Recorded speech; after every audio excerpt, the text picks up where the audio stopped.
Yes, folks, David here for this week's Griscom stream. Hope you're doing good wherever you are at. Always appreciate hanging out here, taking some questions. We're really excited. I'm really excited, I should say. Matt's not here. Really excited to be having a guest on. Actually, the first time we've had a guest on the Griscom stream. So feel free to drop in with any questions or comments or topics you might want to hear me and Djene Bajalan talk about. Gene's TMBS Forever crew. He also is at This Is Revolution podcast.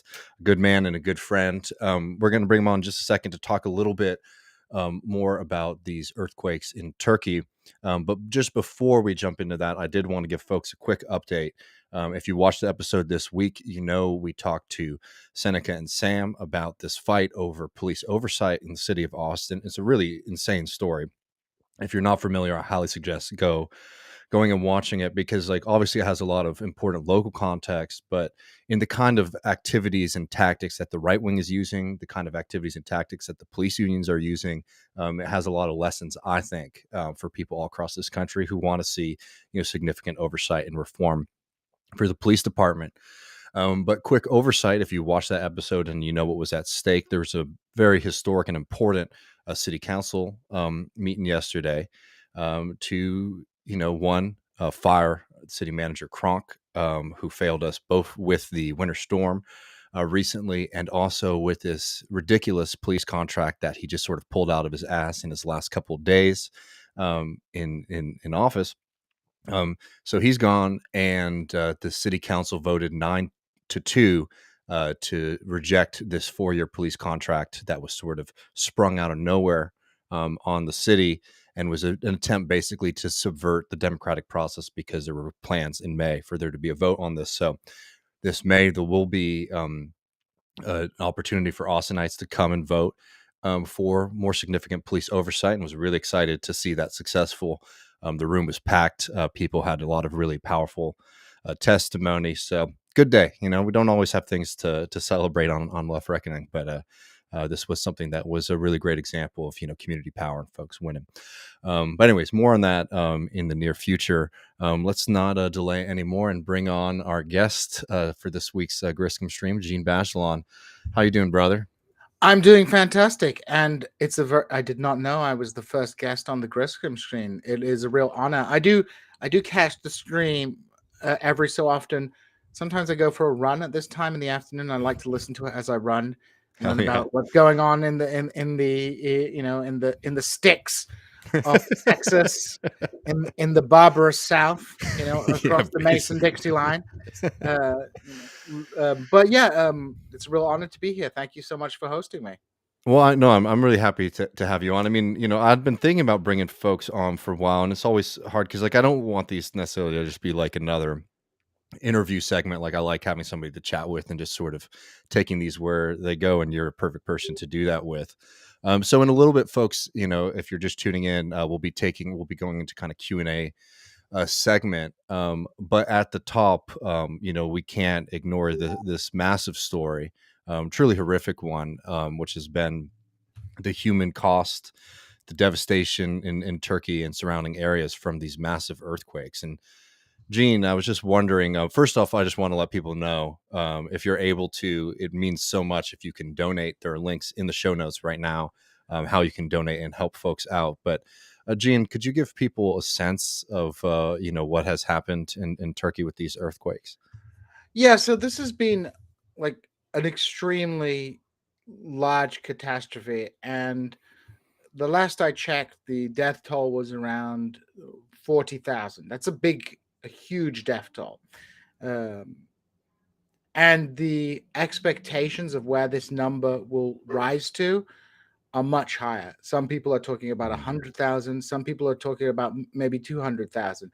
So this is a really monumental catastrophe that has taken place. And of course, that's just the deaths. There's wounded. There are millions of people homeless.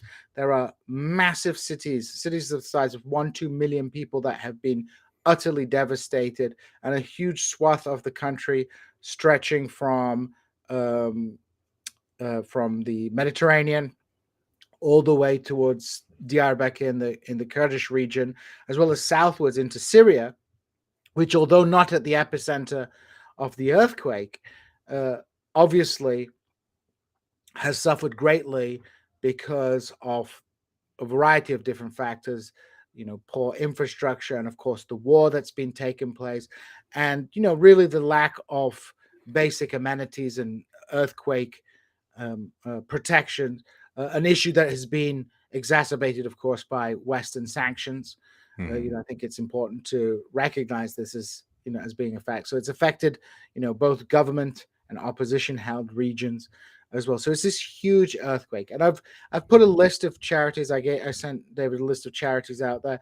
Some people are suggesting that people uh, donate to this charity or that charity. Uh, I spoke to some people on the ground, and I put together a kind of list of charities which, people who I know and trust, uh, vouched for that they were, better than the other, generally better charities to donate to.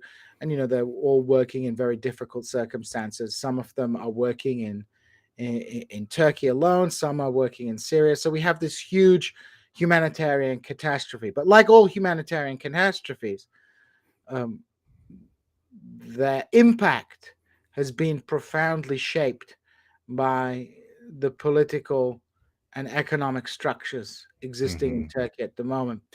And, obviously, as people who have followed Turkish politics, uh, even, cursorily followed Turkish politics over the last decade or so, will know, this has been the period of the Justice and Development Party, the AKP, like the quote unquote moderate Islamist political party in Turkey, led by President Erdogan, now President Erdogan, formerly the prime minister. And this is kind of a disaster that's been exacerbated by the policies pursued by that government, which has Hmm. engaged in developmental politics, that has built a base of support, at least in the early phases of its governance, by concretely delivering material benefits to certain elements of Turkish society that had previously been marginalized when the existing political structure. They strategically use development and welfare and all these things to, build their base of support. But at the same time, there has been a laxness on earthquake prevention. In Hmm. 1999, there was a major earthquake in Düzce, which affected the region around Istanbul, cost many, many lives. You know, I forget the official toll, but people, say that it's upwards of 20,000. And the reason the official toll never got to 20,000 is because the government didn't want to do that, because that would have forced them to declare a national state of emergency, etc., etc. Hmm. But, one of the big criticisms of this was that there was not proper earthquake prevention. So in Turkey, you had an earthquake tax, you had all these regulations imposed.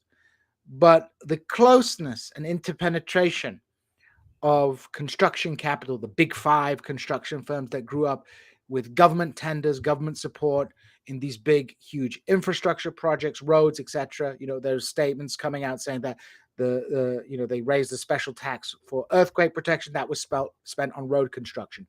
They were lax on regulation and planning.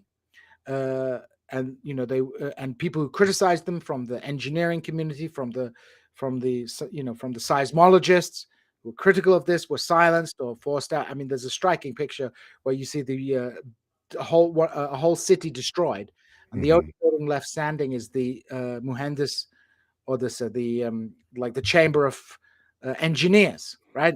Hmm. The only Hmm. building that's still standing because they built it according to the regulations. And in fact, the government basically issued an amnesty a few years ago, allowing people to get their uh, buildings certified even if they didn't meet these criteria. So this rapid development was built on sand. There was a lot of money going on. People would turn a blind eye because a lot of people got rich on this, not just the big people, but also other people, like small down. There were opportunities for a lot of people to get a little taste of this.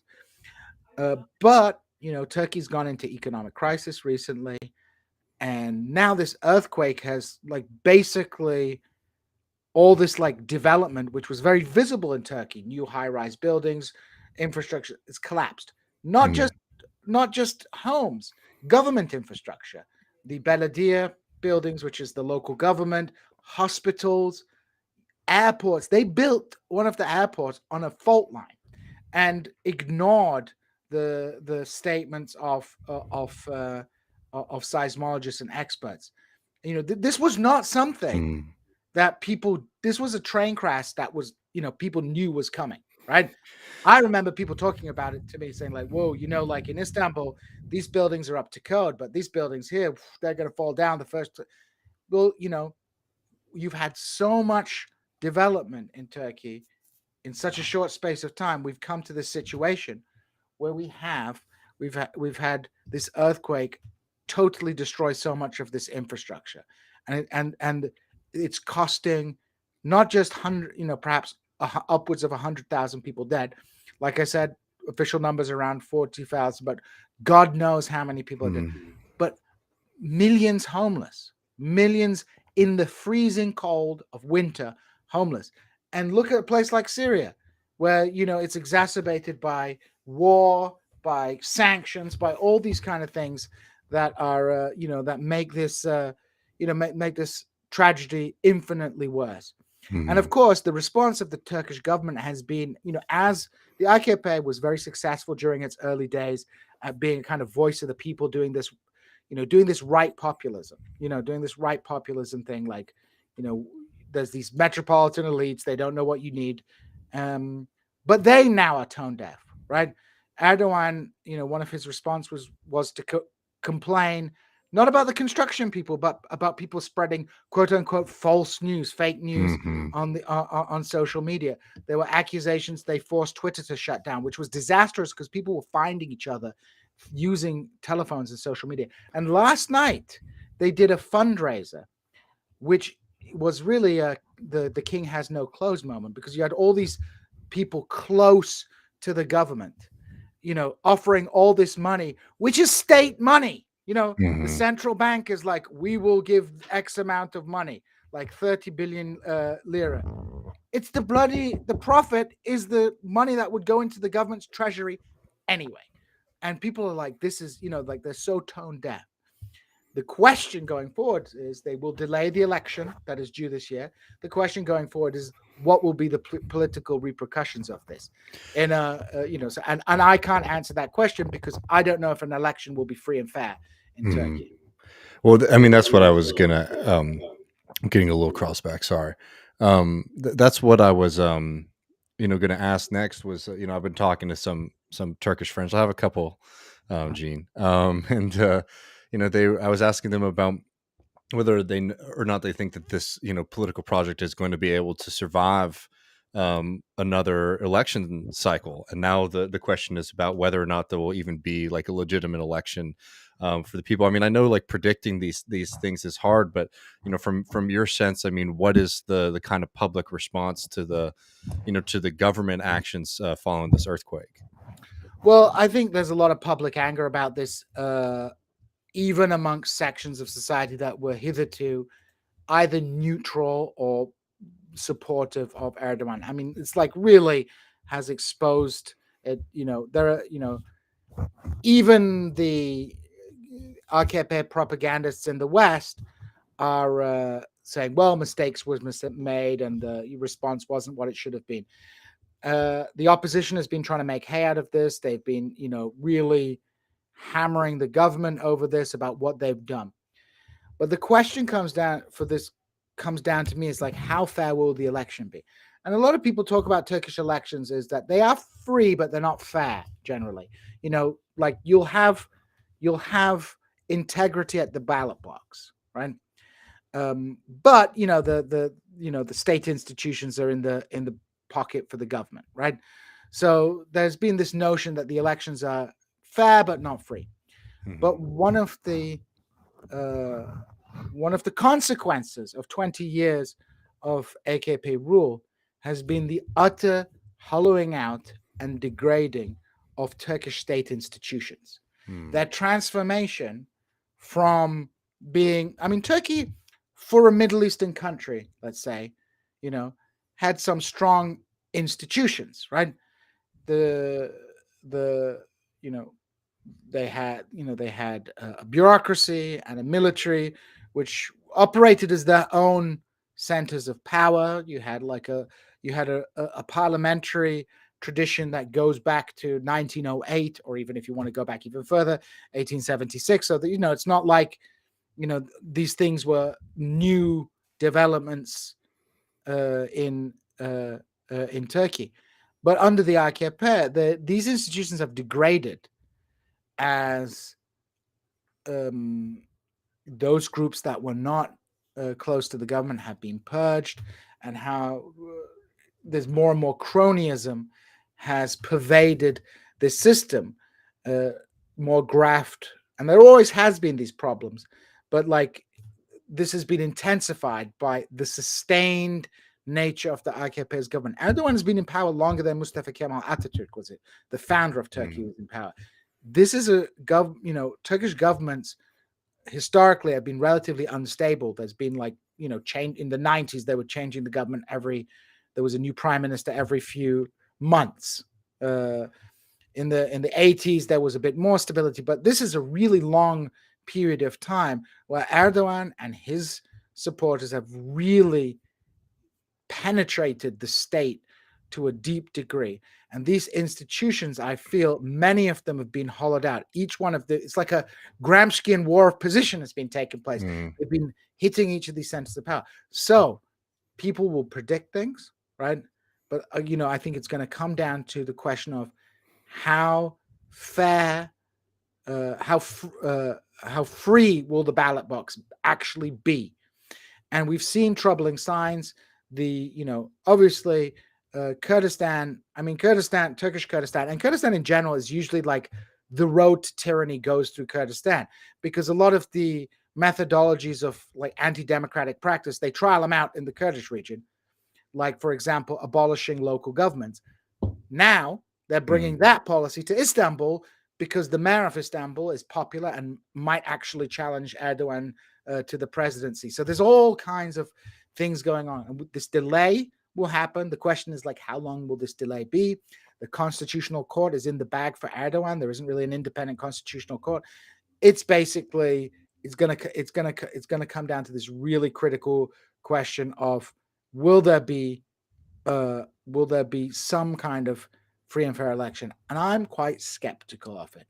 I would like to be proven wrong, but I think these guys have been in power for so long and they're in so deep that they know once they relax their hold on power, and I think they're correct about this, there will be a reckoning and they will be thrown under the bus. Maybe not all of them, but you don't know if you're going to be the one thrown on the bus by the new government. So that's the key question I would have. Well, yeah, I mean, and again, for folks watching, if you're able to, there's links below to try and donate to different charities that are helping people on the ground. It's desperately needed. I mean, this is a huge humanitarian crisis, and it's certainly not helped by the the state failure, basically, that we've been seeing in Turkey over the past few years. And we'll definitely get you on soon to talk more about this in the future, because I think that Turkey really does hold like a very important role internationally, both in like the general area that it's in, but also in Europe and its relationship to global international capital. So we definitely need to be doing another deep dive into contemporary Turkey. But if you're open to it, unless you had anything else that you wanted to add, I was thinking we might shift gears for a little bit.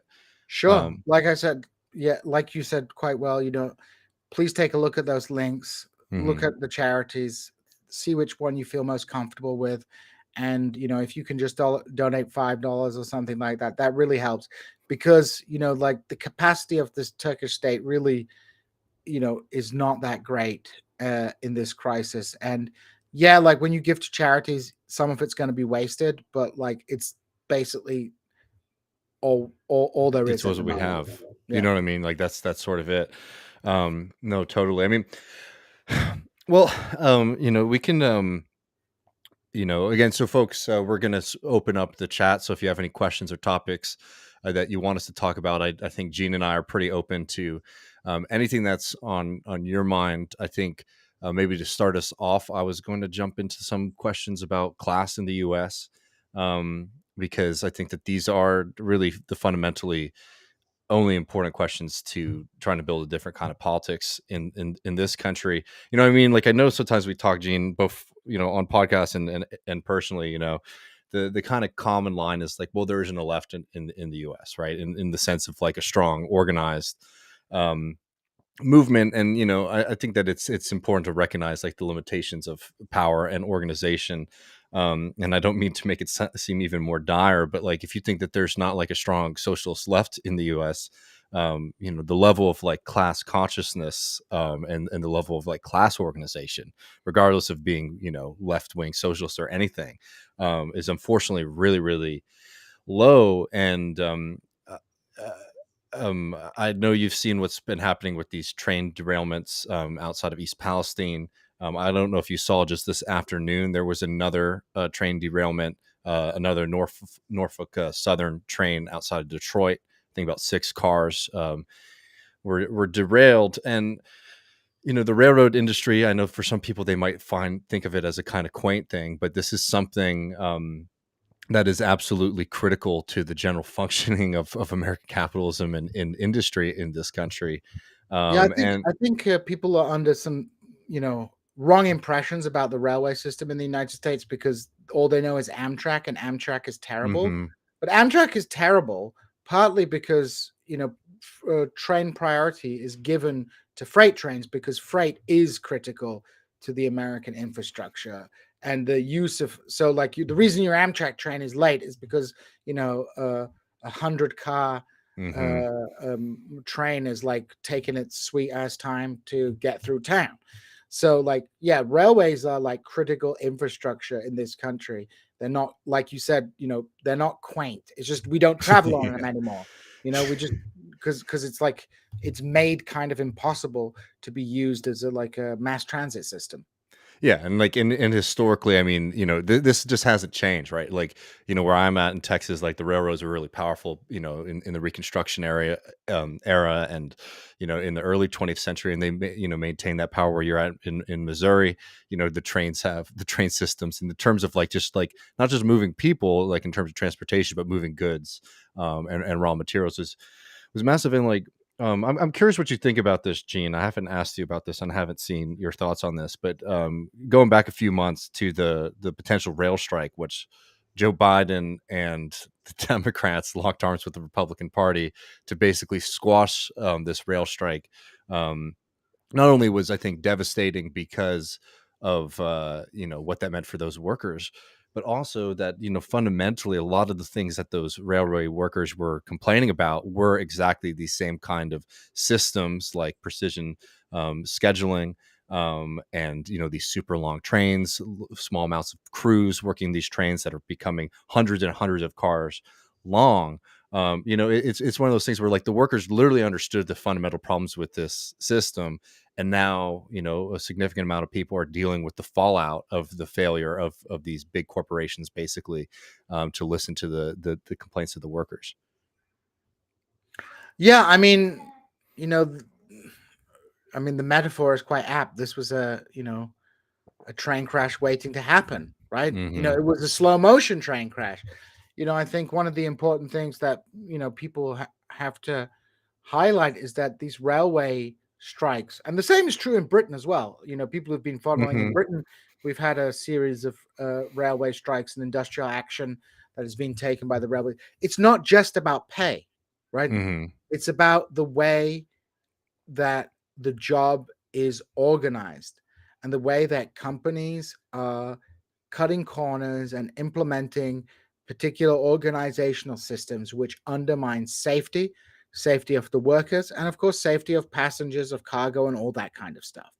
So people, a lot of the discourse that you'll see in forget about the right wing media, in the liberal media, Hmm. but this is like greedy workers wanting to have more time off, etc., etc. It's like, well, working on a train is like hard. You need some time off, right? Hmm. Uh, these jobs are difficult, like physically demanding jobs. Uh, they require you to be on your A game, because the risk of not being on your A game and being tired, being overworked, being stressed is a huge disaster, right? So, the media and the Democrats and have sought to always portray this as greedy workers trying to extract money from poor corporations. Mhm. When the reality is, like, these are a broad suite of issues related, yes, to money, but also to the conditions in which people working for. Strikes are not just about money; they're sometimes about conditions, right? Mhm. Because people don't want to live in, and like, I'll tell you, uh, I'll get spicy. Like, when people are going on about AOC and all those people about, like, forced to vote, you fucking morons. Nobody knows what forced to vote is. It's an online thing for losers or grifters. Well, not grifters, but people who don't have the job that they were hoping to have at this point in their career. Let's just put it that way. But critiquing AOC and those squad members, except Rashida Tlaib, who stood up the line Mhm. for fucking not going with rank and file over things. It's like, well, that is a huge failure, right? That I is a huge failure, and that needs to be emphasized, right? I mean, Like, I think that was one of the most devastating. Like, that's worse for me in the terms of, like, this budding, like, democratic socialist movement in this country. That's worse for me than, like, Bernie losing, like, South Carolina, let's say, in yeah, 2020. that is a huge, whether intended, whether a misjudgment, it was a test and it was a failure, right? Yeah, and, like, for me, it's like, I It's think it's important. frustrating. It's extremely frustrating, and it's frustrating for a few reasons, right? I think it's important to like recognize, certain differences, because, like, look, this happened. That doesn't mean, for example, that, like, all of those members are now, sort of like dead to the left in, like, a permanent way, but it means that, like, that strategy, at least in terms of, like, rank and file membership of certain left organizations and this movement, as a whole, like, really needs to reevaluate not just the strategy, but, like, the systems in place. Because, look, there's no doubt about it, right, that, like, the segment of, like, the kind of Bernie adjacent democratic socialist endorsed people in Congress, we're not going to be able to stop Joe Biden from from breaking the strike. But, I'm not one of these people who gets, like, people get really, like, high and holy about, like, the Democratic Party as almost like a spiritual force, right? We need to understand it as a material one. And I've always been somebody who thinks that, like, if we live in a country where ballot access is controlled by two, basically, like, private corporations, the Democratic and the Republican primary, there's nothing wrong with necessarily trying to utilize ballot access from these things.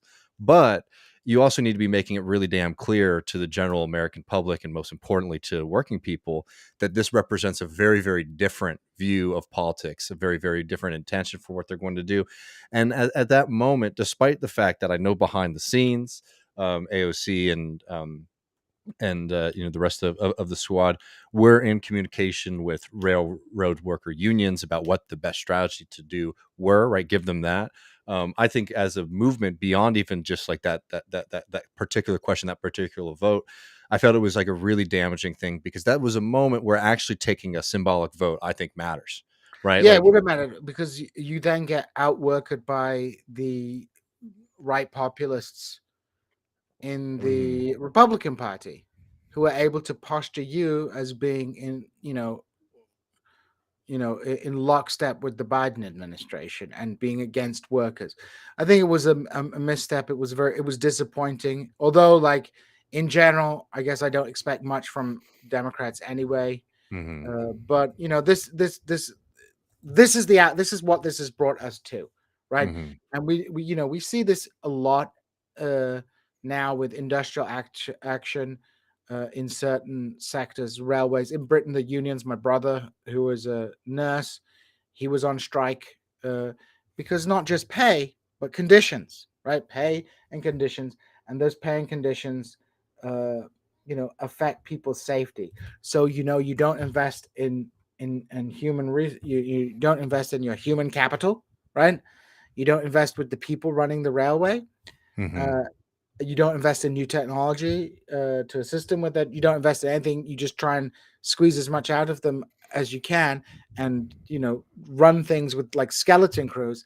This is bound to happen, right? Mm-hmm. I mean, it's like the AKP, right? Go back to the Mm-hmm. Turkey issue.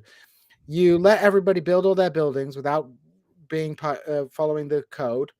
Well, for a while you can get away with it, but then something happens, and boom, like the Mm-hmm. entire system is exposed for the paper tiger that it is. Thomas Prieto, hope apologize if I mispronounce your last name, says, isn't the problem also just talking about working class disorganization right now? Isn't the problem also that the unions are basically just a part of the Democratic Party at this point?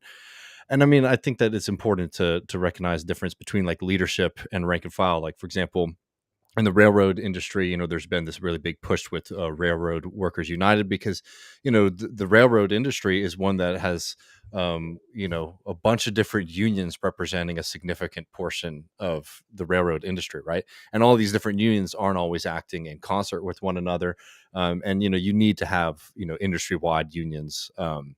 I think as a radical, to really be able to coordinate and build these kind of things. And like, I think that it's absolutely true that like the defensive posture that we've seen from unions over the past few decades in this country has to do with the fact that a lot of union leadership is pretty um, acquiescent to the Democratic Party as a whole, and doesn't see, they don't want to line up against a Joe Biden, for example, And in the way. usually, labor unions in the United States often represent relatively privileged sections of the working class as well. So their interests do at times align with the Democratic Party.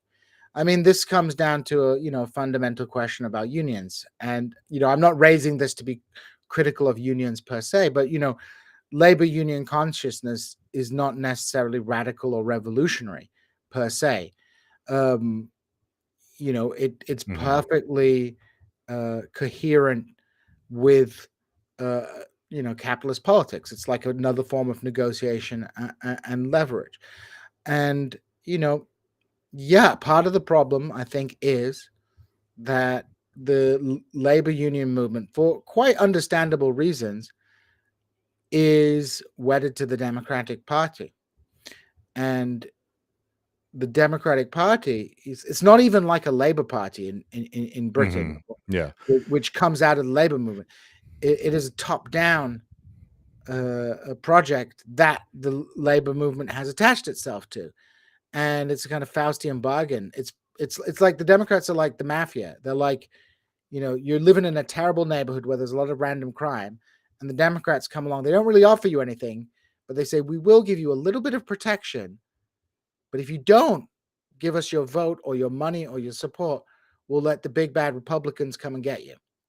And that's a wild card factor because you don't even know. So they're kind of wedded to the Democratic Party. And I think that is a conundrum for the left. And, David, me, I'm not on the like, look, if the sock dams could actually like Yeah, achieve yeah. something and give me some freaking childcare assistance and some better healthcare, I'd vote for them like out of like self-preservation, like out of like that's the best we're going to get. But I raise these issues because there are conundrums within the left in that uh, the Democratic Party is, for some, perhaps a vehicle to move people to the left, Mhm. but also a more profound obstacle to left-wing politics than the Republican Party, because we know what the Republican Party is about, right? Mhm. Whereas the Democratic Party often absorbs a lot of the left and a lot of the important institutions for the left. Labor Mhm. unions being a prime example of that. How do we break that conundrum? I do not know. I don't know. And well, but here's the thing though, like, because people talk about these things a lot of times from the outside, and like it's very worthwhile to spend time with like trade unionists in this country and hear what's happening, because, you know, in a lot of the major unions right now, there is pretty sustained effort to push for more militant leadership, right? It's not like everybody inside of the union movement right now is sort of sleepwalking, is not recognizing these things, right? Like, the Teamsters, I mean, hell, we might face a pretty significant UPS strike next fall, which would be massive, right?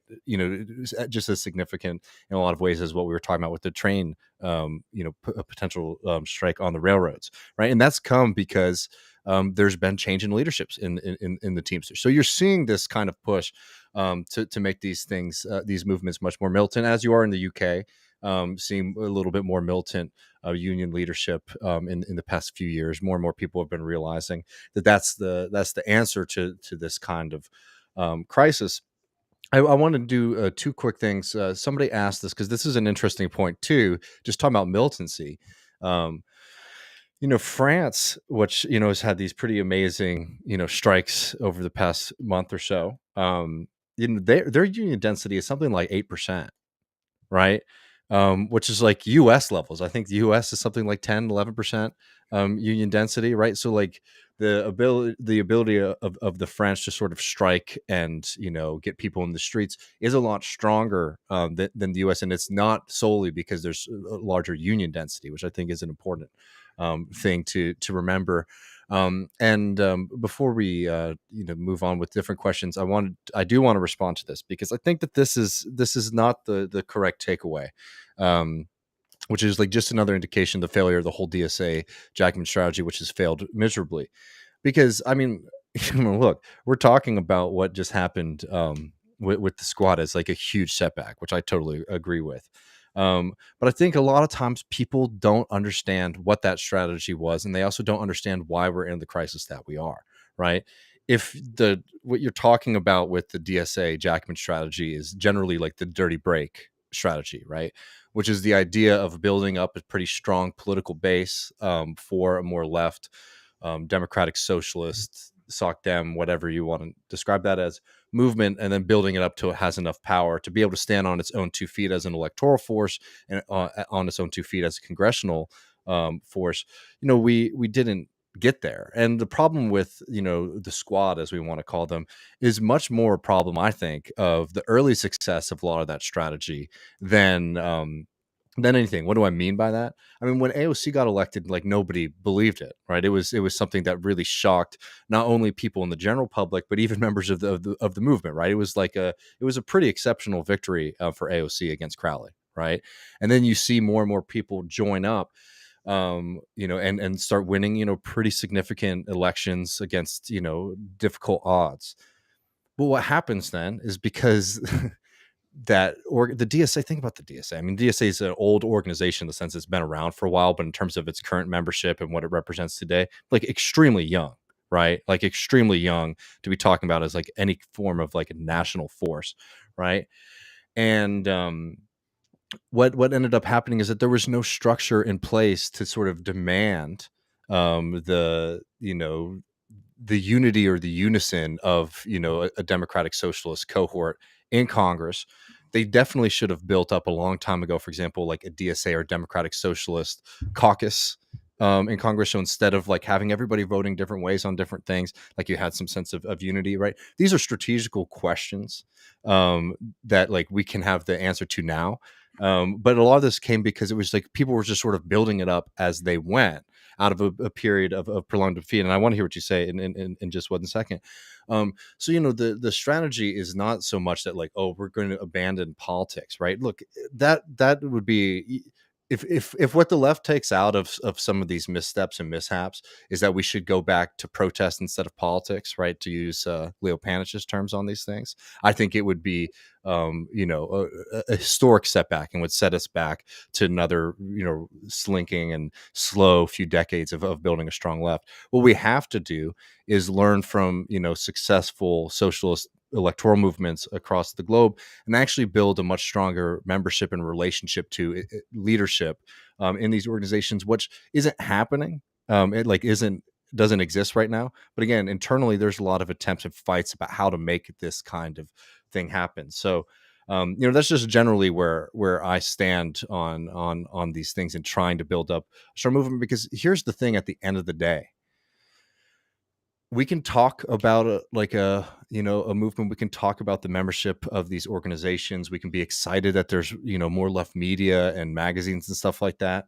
But when these votes happen, whether it's on the railroad stuff, when these votes happen, if it's on Israel Palestine, the people who are calling and are able to sort of flex their muscle and encourage these DSA elected politicians to do what they want are much stronger than what we have right now. And if anything, like what this lesson needs to be is that if we don't build a stronger like internal movement, like we're always just going to be sort of hoping that these people that we cannonball up into Congress like do the right thing in that position. But I'm curious, what you think. I was just trying to lay out like my understanding of that strategy. I mean, I would put it this way. I think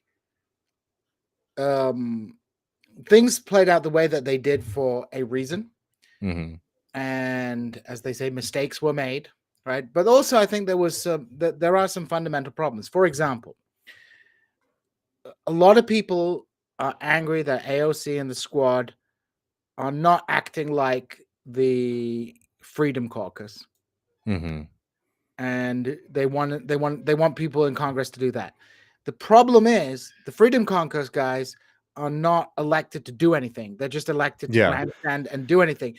The left simultaneously wants these Congress people to be there like get 'em boys, people in the Congress gumming up the works, but also enacting a very big and complex social democratic political agenda.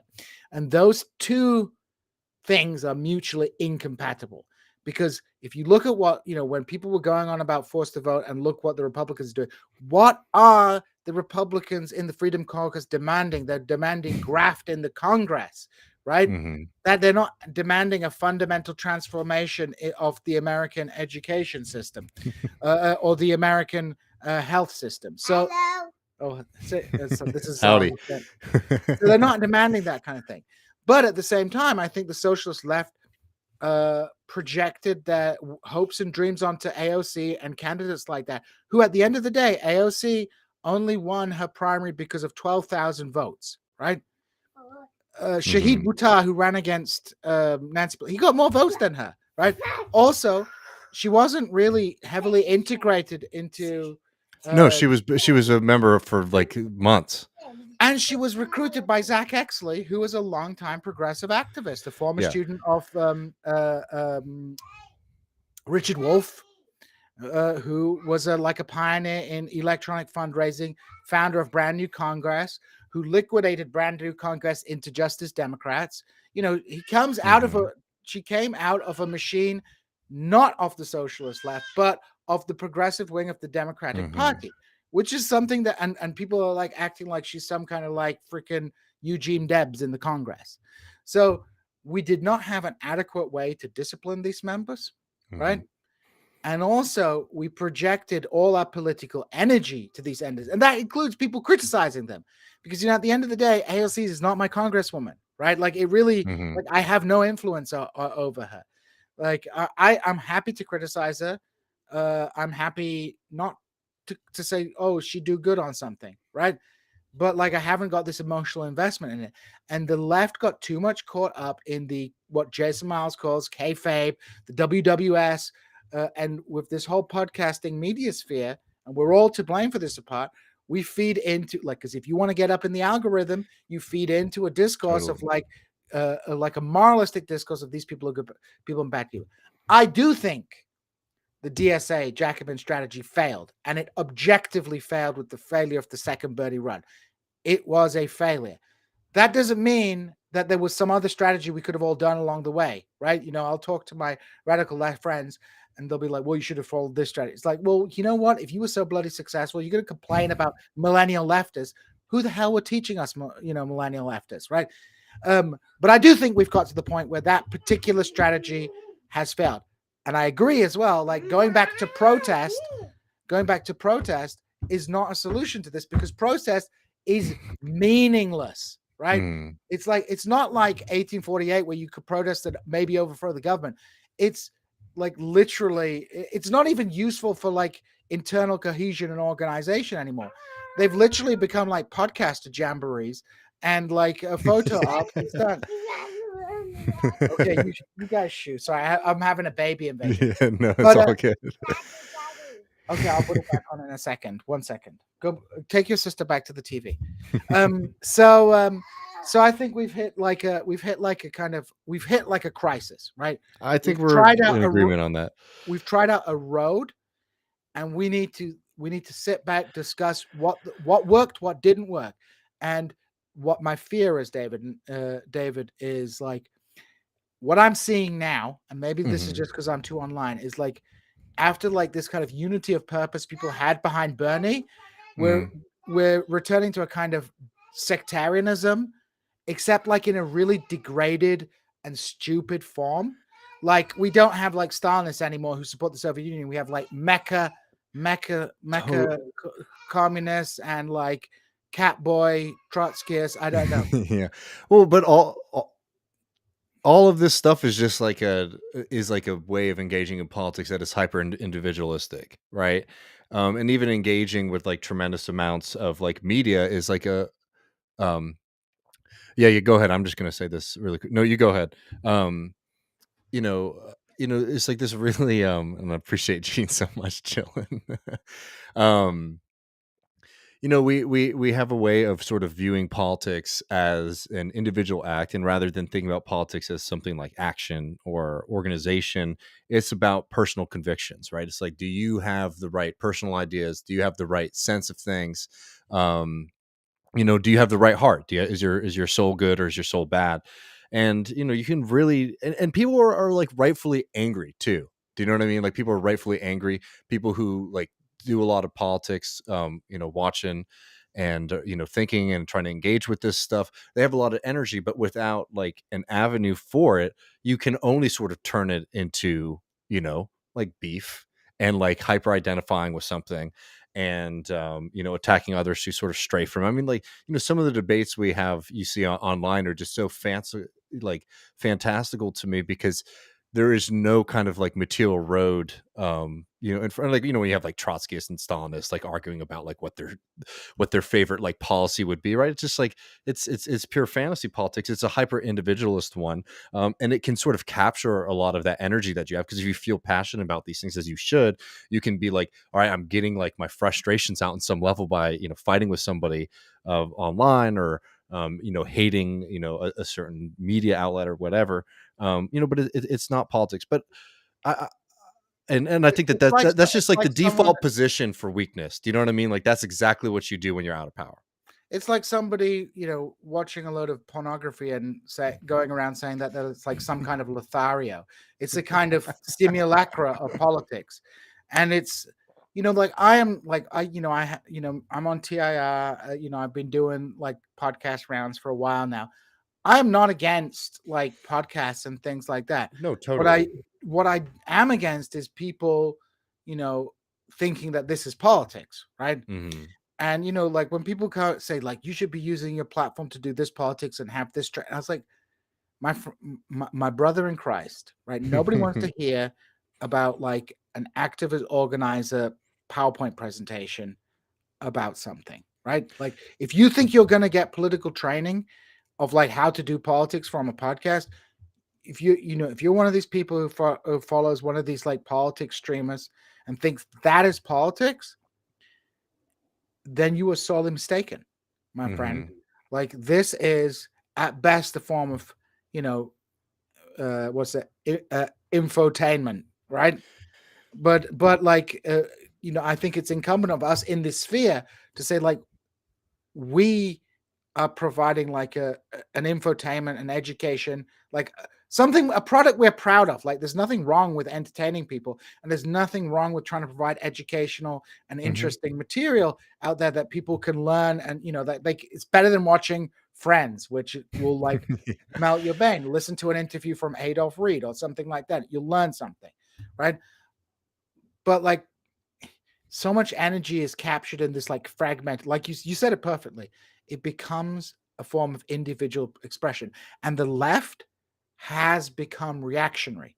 It is a reactionary political force, and the reason I say that is because we look back, whether you're Harvey Mm. K to going on Bernie. about FDR or some like lunatic catboy Stalinist. This is a reactionary part of politics. Even the slaves in Haiti had a better hope for, were more emancipated than we are in this sense, because they had a belief in a future like that. Like there was something that they could see and they could grasp, and they wanted freedom, and Mhm. they got the machetes out and they macheted their way to freedom, right? They emancipated themselves, right? Our problem is in our day and age, right? And I see, whenever you watch, like, I don't know if you watched this, David, and this is my last point on this point. Mhm. They had these protests in Sri Lanka and they stormed the presidential palace. And there's all these people dancing around the presidential palace. They're on his Peloton. They're having a swim in his pool. They're using his bathroom. They're doing all the thing. But the problem is you get to that. You storm the castle. But then you're like, what do we do next? Right? Mhm. When you were a revolutionary in America or Haiti or France, you knew what the hell you were going to do. Liberté, égalité, fraternité, right? That's what you were going to do. What are we going to do? Right? We stormed the palace and we're like, I feel like we're like really in a malaise. I think we're at this kind of crisis because we tried the Bernie strategy. I think it did help in some ways because, people, you can't, like, people are more interested, but in other ways, like we don't want it Oh, to be I mean, but effective. well, now we've inherited a lot of bad things, like not just. I think one, like a hyperfixation on presidential politics, like Yep. hyperfixation on that. Two, hyperfixation on media. I mean, there are people out here who still think of like if the media strategy was different, or even if like CNN and all these media companies weren't so biased against Bernie, he'd be like the president. And like for me, it's just like the lessons that we needed to have learned from that are much, much deeper from that. And even the lessons we should have been learning from Bernie. I mean, I make this point all the time, but like, when Bernie would go up and he would say like, not me, us, I think a lot of people like the slogan's a nice one. Don't get me wrong. Right. And I think there's a lot of truth to it, but a lot of people were like, well, this is because like Bernie cares about me. I think Bernie was actually like very astute to this, understood this point, tremendously. It's like, if I become the president of the United States of America, I'm going to be in an institution that's hostile to me, from just Congress, certainly, right, to let alone like the bureaucrats in the American state who are going to try to fight tooth and nail against everything that he was running on. He was going to need like a mobilization of the public to be able to get anything done. The sad fact of history is um, even if Bernie wins, like we didn't have that set up. We had no capacity or ability to put that in place, right? I mean, that was I think you're totally right. I think the thing that we all deluded ourselves about during the Bernie campaign was like we did not have all our chips in place. Hmm. Like Bernie becomes president, um, sabotage from within, right? Hmm. Sabotage from within. So like we it was kind of like a stroke of luck and an accident, and suddenly I think the impulse of the DSA slash uh, uh, Jacobin strategy had a very smart impulse. Like there was an opportunity, right? Hmm. And they were like, this might be a shortcut, right? Hmm. And maybe this is going to jumpstart like us building a movement. But we're seeing we've I think we've got as far as we could go with that strategy, and the question is what we do now, right? Like Hmm. I think, and my fear is, David, and this is that like people are either going to become depoliticized or they're going to go off into these weird sectarian groups, which are Oh, like degenerated forms of some nonsense that went on in the 60s. Like history repeats itself first time in tragedy, second time in farce.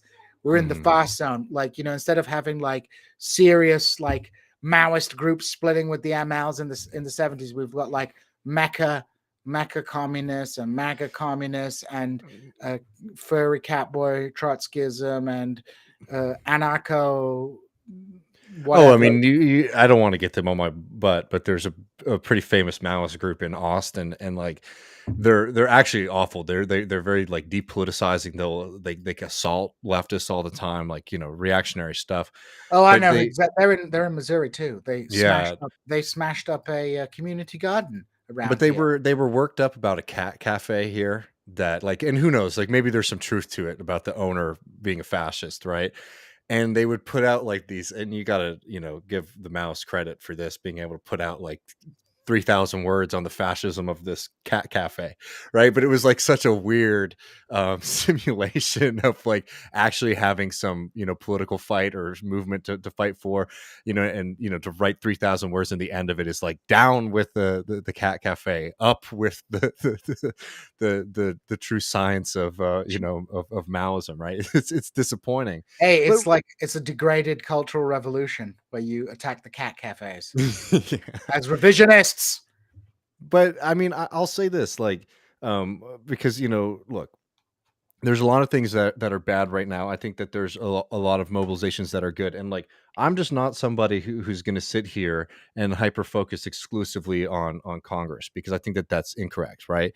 I think that, like, for example, like the socialist bloc in the New York state legislature has been very effective, actually, at doing things that like materially help people, from rental protections and things like that. There's problems with some of the strategy, which are, I think, problems with the left's understanding of how we can pursue green politics. And a lot of people sort of, for whatever reason, think we're going to be able to do that without organized labor, which I think is a huge mistake. But in terms of like positive and like some and like representation of a movement that has much stronger connections to the base, that's certainly one. You see movements in Chicago that have had success. Hell, like here, we've had very successful movements in the Austin area and San Antonio and in North Texas, right? So I think too, sometimes when you're talking about like whether or not the DSA strategy has failed, there's a hyper focus on the squad members, and missing out on a lot of these kind of local state level fights that there has been a lot more success with, and also like a stronger connection to the base. But like, in terms of like general prognosis, I generally agree that I think that, unfortunately, we're going in a direction of fragmentation rather than growth. And that's, for something that was already small, relatively so. Like, I'm not including Bernie voters, as much as I'm including like people who were like actual, like, I'm a socialist, I'm a democratic socialist, whatever. A movement that was relatively small in the United States getting smaller is like the worst way that this could go. Yeah, I mean, I think you know it's kind of disappointing and disempowering, but you got to chug on. We got Hmm. to chug on, and we got to work through this moment. And I think like, oh, I'll be honest, I'm not like super hopeful for the future. I'm super black pilled about everything. I don't want to be super black pilled about anything, but I think that comes from my class status. Like at the end of the day, like as like a petty bourgeois academic, like I'm kind of just like kind of useless until there is an actual like working class movement for me to glom onto, right? Hmm. Or at least to interact with. And that this kind of that's the missing kind of X factor is like there is labor militancy, but the working class is fragmented. It doesn't mean it's not powerful. That, like, in Hmm. fact, there are certain sectors, as you pointed out, like the railways, that are extremely powerful, even though they're relatively small in I number. mean, think about the capacity of like the people at Warrior Met in Alabama. They've Hmm. been on strike over a year, and it's horrible that they're still, forced to be on that strike. But the capacity and the discipline and the solidarity and all of that stuff to be able to survive something like that, I mean, is something that you should be inspired by. I think, in terms of winning a broader movement. Problem is, there you had like the little freaks from the socialist website, or what was it, the social World Socialist website, showing up, and creating a lot of problems No, with the reach out to, from socialists to like that movement, because they were coming in there and they were trying to trick people so that they could put them in their newspaper, saying things about the union that the workers didn't feel right. yeah, like I mean, nobody likes leftists. Like leftists are generally not very likable people, right? Like well, no, I'm not saying everybody, but I think like a lot of like sectarian leftist groups, particularly, and all Mhm. leftist groups are sectarian. They're just bigger sectarian groups and smaller sectarian groups. Um, like there are a lot of fucking skeezy people in them, weirdos Mhm. and misfits and opportunists, and that's like true in every organization, but it like is really hampers you if you're like an underdog organization trying to break through and you have a bunch of like socially maladjusted sociopaths, or just like weirdos who are like, like those people you talked about in Austin, who are also here in Missouri, who just like spend all their time like not just criticizing the left. I actually think I think we should be a little bit more gloves off with each other in a civilized manner with our disagreements, but like just doing like stunts, like messing people things up, and just or on the flip side with those who are kind of more liberal aligned, like calling everybody who like is questions like the vote Democrat strategy a Hmm. fascist apologist, right? Totally. I mean, I was never somebody who like. So my comrades felt differently. I was never somebody who was like, you got to line up for Biden, right?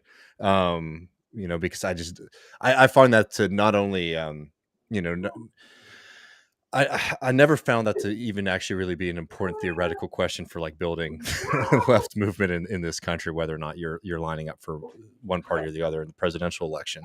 Um, I don't want to keep you too long, Gene, but there was somebody who wanted to just ask really quick so people don't misunderstand what you were saying about, could you define what you meant by reactionary for a second, just so nobody gets the wrong sense of what you meant by that in the sense of like looking backwards? Yeah, in reaction in the sense that they're like, yeah, look backwards towards like a past, as opposed to looking forwards towards a future that could be built Hmm. by by I mean, like, let me give you a concrete example, right?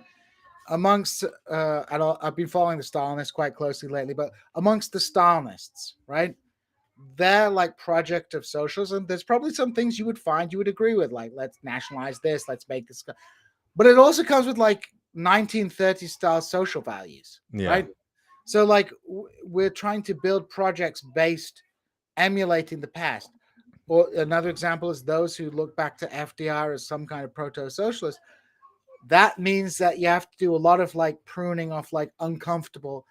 And I'm not someone who's going to say like all the, the New Deal was necessarily bad or things like that, but certainly it smashed left. That's one Hmm. thing that it did, even though like it did provide material things. So I think, when I say reactionary, what I mean here is backwards looking to a past, as opposed to innovative Hmm. and forwards looking, and it's true of, like lots of factions of the left. We do need to know our history and learn our history, but we can't replicate conditions that existed in the 30s in 2023, Or the right? 1900s or 1917. No, exactly. And I think it's wrong. And it's like, even if you're to be, a Leninist, and like I have, that's somebody who, I still read and get a lot from. The thing about Lenin was that he was very, I mean, what's the word? Lenin like absorbed the conditions of his time and tried to fit that movement around it. That's why Lenin was such a big part. Like, some of my like Iranian socialist teachers when I was at school would always say like there's a reason that like so many people in the developing world were Leninists, because versus waiting for like certain conditions to arise, the idea that you have to react to them and try to deal with them, like that to me is like the lesson, among other things, like to take from Lenin. And instead there's this kind of fixation that we're going to do it again. um the same kind of thing is the same kind of things are going to line up, and if we just sort of mirror Lenin, history, it's going to Lenin work. lopping, Lenin lopping. Lenin larpin. Well, Gene, I mean, I appreciate this. I mean, we should just do this again Yeah, sometime soon. anytime you want, David. It's a real pleasure. I always love talking to you. Yeah. It looks like looks like the wild children and the dogs are all going crazy in the back. Yeah, I think you might need to run, but I may need to go. Sarah just got back, so I should be fine now. But it was a real pleasure. Great hanging out with you and the chat. absolutely. And we hope to have you back on. I know you're taking a little break from the Well, I'm Revolution happy to Reckoning come stream. on, the regular show sometime. I think, Yeah, I think it was whenever you want to come on, you just hit me up. Hit hell me yeah. or M Tucson up because we're the booking people. Hell yeah. Well, folks, if you're not already listening, you should definitely check out This is Revolution. They got a great crew over there. Gene, I appreciate you, joining us. Again, for people who joined late, we have links below for ways that you can help out, the people in Turkey who desperately really do need that kind of show of solidarity. So if you're able to donate some money, that would mean a lot. And we'll be back this Sunday for patrons. You can sign up at patreon.com/left reckoning with Carl Baer, who has some analysis of the Cy-Hirsch Nord pipeline bombing that I think is actually very, very interesting and useful. So that'll be up this Sunday for patrons. Awesome. Well, we discussed that on we did White Guy Wednesday on yesterday on TIR for Black History Month. And so we actually, Kuba, myself, and Steve Derek Vaughn discussed that Cy-Hurst piece. I mean, like, I didn't need Cy-Hurst to tell me the Americans blew that up, but okay. Yeah. Anyway, Well, anyways, Gene, really appreciate it. And everybody, we'll be back this Sunday for patrons and next week for the rest of y'all. Take care.